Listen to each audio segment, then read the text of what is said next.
কিরে হা করে আছিস কেন? তোর নতুন ভাবি সালাম দে। সাগর, তুই কাজটা একদম ঠিক করিস না। একদম ঠিক কথা বলতাম না তুমি। এই ভাইয়া এই কাজটা একদম ঠিক করো নাই, এমন লোক আমি মানি না। আমি কি একবারও বলছি এই বউ আমি মানি না? এতদিন আমার ছেলে অনেক ভালো একটা কাজ করছে। বসে তুমি আমার কাছে বসো। ইস, কি সুইট, কি লাল টুকটুকে একটা মিষ্টি মেয়ে। এই আম্মা এত মিষ্টি খেও না, তোমার ডায়াবেটিস আছে, কম কম খাও। চলো মা, ঘরে চল। সাগর যা, ওকে রুমে নিয়ে যা। ওকে রুমে নিয়ে যাও মা, রুমে যাও, রুমে গিয়ে চেঞ্জ করে নাও।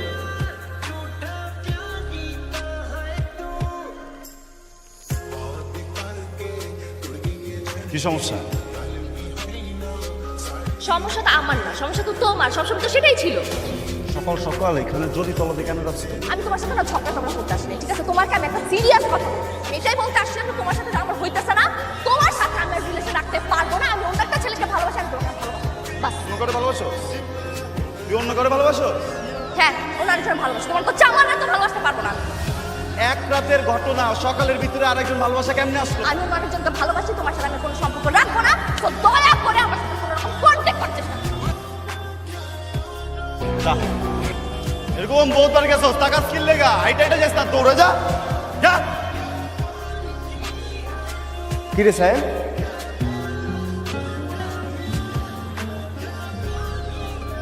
কিরে এইখানে কি করিস? নিচের রাস্তায় অনেকগুলো পিঁপড়া হাঁটতেছে, আমি গুনতেছি এখানে কয়টা পিঁপড়া আছে। ভাইরে, মানে কি হয়েছে সেটা আমাকে বলবি তো নাকি? না বললে আমি কিভাবে বুঝবো? তুমি এমনটা কিভাবে করলা? আমি কি করলাম? তুমি জানো কয়েকদিন আগে যে আমার ব্রেকআপ হয়েছে, আমি ভয়ঙ্কর ডিপ্রেশনে ছিলাম। তুই প্রেম করলি কবে? তোর ব্রেকআপ হইলো কবে? আমি তো কোনো কিছুই জানি না। তুমি কখনো জানতে চাইছো? আচ্ছা বুঝছি, তোর মন ভীষণ খারাপ, তোর এখন পানি খাওয়া দরকার। আমি তোর ভাবিরে পাঠিয়ে দিচ্ছি, তুই তোর সব কিছু তোর ভাবির কাছে শেয়ার কর, ঠিক আছে?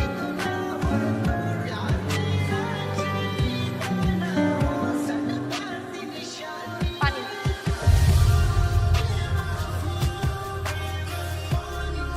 এই তোর ভালোবাসা না? হ্যাঁ, শালি ডাইনি, পেতনি, ফকিন্নি। আমার জীবনটা তুই শেষ করে দিছিস। হ্যাঁ, আমার মনটা কি চাইতেছে জানোস? আমার মনটা চাইতেছে তো বড় ধরে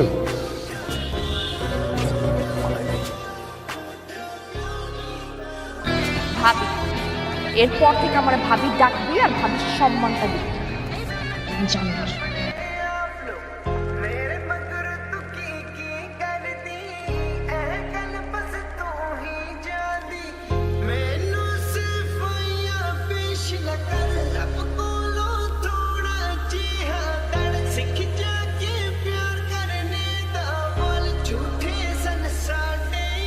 আগে তো দিনে 2-1টা খাইতাম, এখন কি পুরো প্যাকেট লাগে না?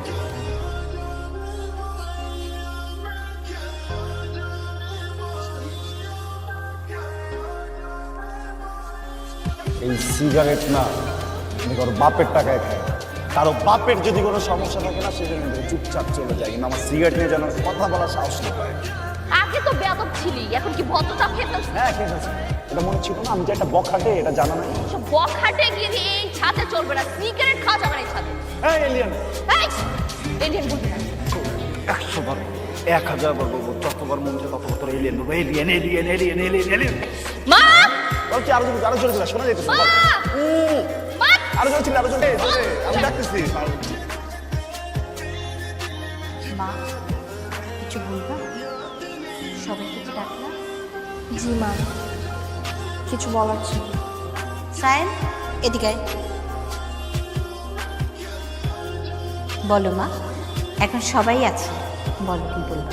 আমি কি করে আমার এই সংসারটাকে আমার নিজের মতো করে গড়ে তুলবো আপনি বলেন না?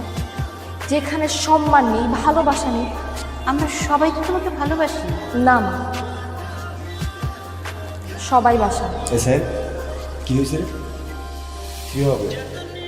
আমি বলছি মা, একটু আগে আমি ছাদে গিয়েছি, গিয়ে দেখি উনি সিগারেট খাচ্ছে। আমি কি বললাম, ভাই সিগারেটটা তো ভালো না, এটা ছেড়ে দেয়। বলে আমার বাপের ছাদ, আমি সিগারেট খাবো না কি খাবো সেটা আমার ব্যাপার। আমি আজকে সিগারেট খাচ্ছি, কালকে আমি গাঁজা খাবো, পরশুদিন আমি মদ খাবো, আপনার কি? আমি ওর বড় ভাইয়ের বউ, আমার সাথে এরকম ব্যবহার করবে ও? সায়েম, আমার এখন কি মনে হচ্ছে জানিস? আমার মনে হচ্ছে চাপকে তোর দাঁত খুলে ফেলে বেয়াদব ছেলে কোথাকার। তোকে কি আমি এই শিক্ষা দিয়েছি? হ্যাঁ, ওর কাছে সরি বল। সরি মা। আমি ওর কাছে সরি বলতে বলছি। সরি ভাইয়া। যা আমাকে সরি বলতেছিস, তোর ভাবিকে sorry ball. Sorry. It's okay.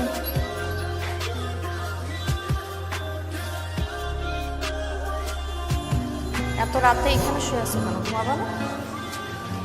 আমি কখন ঘুমাবো এইটা নিয়ে বাসার মানুষদের মাথা ব্যথা না থেকে শোনো,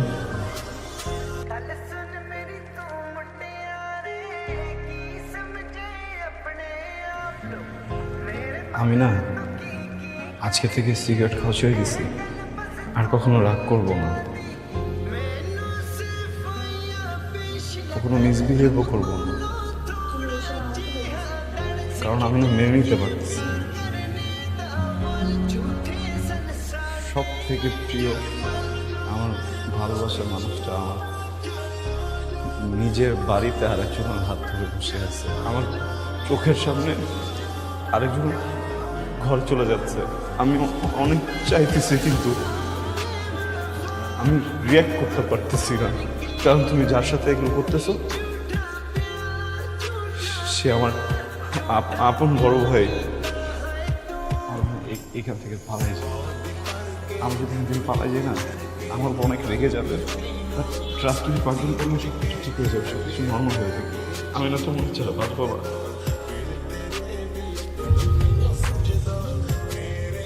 এগুলো আগে মনে ছিল? তোমার রাগ যে সিন ক্রিয়েট তুমি বন্ধ করছিলে?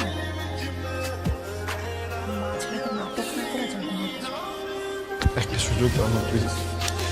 তুমি আমার গায়ে টাচ করছো আর এটা নিয়ে আমি কোনো সিন ক্রিয়েট করলাম না, এটা তোমার লাস্ট সুযোগ। এরপর আমার গায়ে টাচ করার আগে মাথায় রাখবা আমি তোমার বড় ভাইয়ের বউ।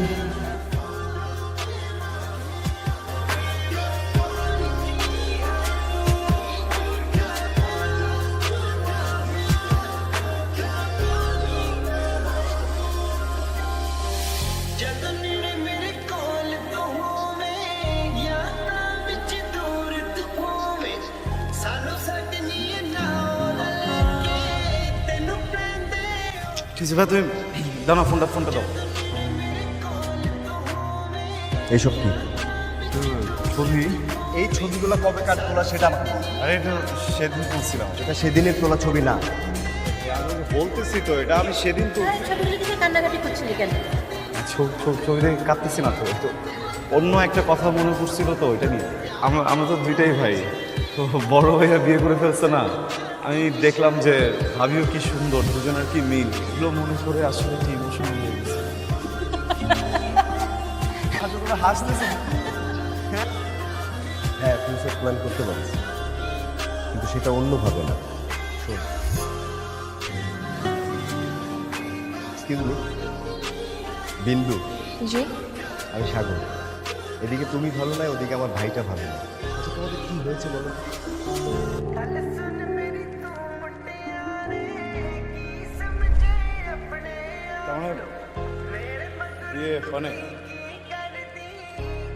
এই যা ছিল সবকিছু সাজানো, আমি মা বিন্দু মিলে এই নাটকটা সাজিয়েছি। আমার লাইফে যা কিছু ঘটুক আমি তোমাকে বলবো, আমি তোমাকেও বলবো না।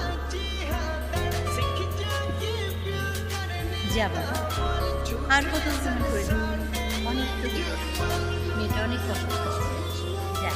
তুমি শিওর তো বিয়ে করো নাই?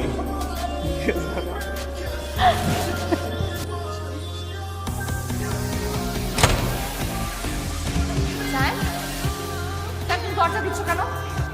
দরজা খোলো, এটা কিন্তু তোমার রুম না। তো দরজা দিচ্ছ কেন? খোলো এখন। কার স্যার সরো। ওয়াই?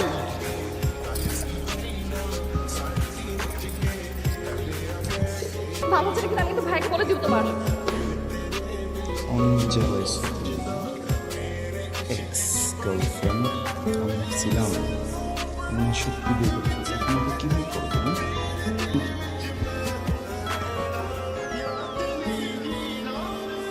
এক্সপেরিমেন্ট অনুভূতির পা আর এই কথাটা না মাথার মধ্যে